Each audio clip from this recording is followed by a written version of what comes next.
Hi everybody, and welcome to this week's devlog of the Outbound Ghost. If you've never heard of the game, it's an adventure RPG inspired by Paper Mario when it comes to its visuals and story structure, while its gameplay is more inspired by Undertale.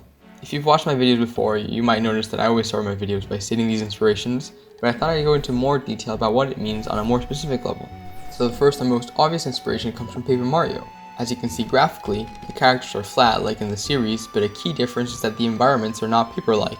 Although the game is very graphically inspired by Paper Mario and also inspired in other ways, that's all it is, an inspiration. I'm not making a carbon copy of the style. This is not only because I want the game to stand on its own 2 feet, but also because I think it benefits it as well. So for example, the environments are not paper-like because the paper has no real bearing on the themes of the game. The flat paper-like characters do, however. I really like how the ghosts really stand out from the environment, and it gives them a sort of otherworldly feel, which makes sense because they are ghosts after all. If I had gone with a more Paper Mario-like aesthetic when it comes to the environment, I feel like the game would have lost some of its originality and its charm as well. The game focuses on ghosts, not paper, and so despite the game taking heavy inspiration from Paper Mario, some changes have to be made. That's not to say that Paper Mario only inspired the flat characters though, because the general story feel and pacing is also something I'm taking as inspiration for the Outbound Ghost. The dialogue interactions aren't quite as consistently quirky because the game has a darker theme, but overall, I'd like to think that the general feeling is very well kept, and it seems like many of you who played the demo agree. There is some combat stuff that I'm also looking at Paper Mario for inspiration, but I'm not going to show this just yet, just because it's not done yet, but I'm going to mention it more near the end of the video when I discuss the combat and how Undertale goes into that as well. Apart from that, the exploration is also similar to Paper Mario, but I really wouldn't call that an inspiration, since that part of the design is more generic, and not really what makes the series what it is. I would say that the exploration actually tends a bit more towards Zelda games, which is where the second inspiration for the Outbound Ghost comes in. There are some instances where you've got to use items to solve puzzles, although they're a bit rudimentary since it's more for flavor. You can see one of those here though, with the door being opened after you light up the torches in a certain way. If you're not aware, the game actually started out as a Zelda-inspired adventure instead of being more Paper Mario-like. It originated as a 2D pixel art game about going around looking for items that would liberate ghosts through jogging their memories. I slowly moved away from that, but the importance placed in some of the items are still there due to residual change. Another awesome game that I played a while ago that inspires the Outbound Ghost is Nier Automata. If you've never played it, don't worry, I'm not going to spoil anything, but there are some key things that I really appreciate of it in terms of its design. Basically, the main gameplay is very hack and slashy, and that's fine and all, but in order to achieve its goal of being hyper cinematic and stylish, it actually changes your mode of control quite often, so it doesn't neatly fit into one category. So for example, there are moments where you're in a mech, and so the game becomes more like a shoot 'em up, and there are others where it becomes a side-scroller because the level design fits that view best. I really love how brave this concept is, and that it's not a very common thing to do, but since it fits the vision of the game, the designers went for it.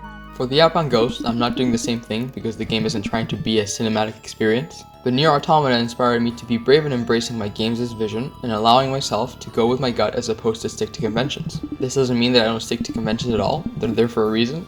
But if there are moments where I feel like a non-conventional approach would be better, this game has inspired me to be able to consider that as an option. So since the Outbound Ghost is all about different ghosts' perspectives on life, there will be moments where the game morphs into a different gameplay style that allows me to adequately show this in a non-standard way. An example of this that will be in the final game, for instance, is the character Jerry being a musician, and you play a rhythm game related to him as a part of his character arc. Another more relevant example is the combat encounter against Shirley in the Steam demo. This one's not so original because it's more Undertale inspired, but the attack patterns of Shirley match her state within the stages of grief in which she is in. As you can see, my goal is to communicate my vision through gameplay related moments that lift the story, so you can look forward to more gameplay story intertwining in the final game.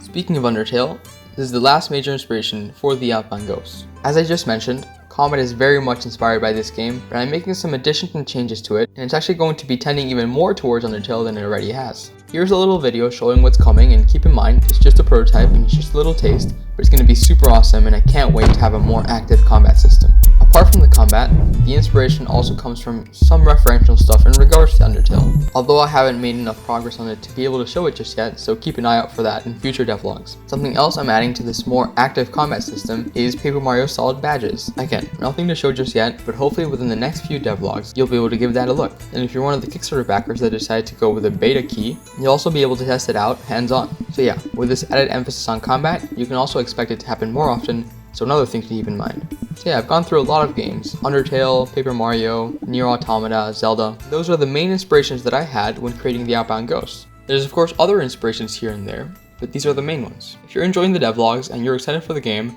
make sure to wishlist it on Steam. I would seriously really appreciate it. It really helps with the Steam algorithm, and it really helps with discoverability. Anyways, thanks for sticking until the end of the video, and I'll see you next Friday's devlog, so bye!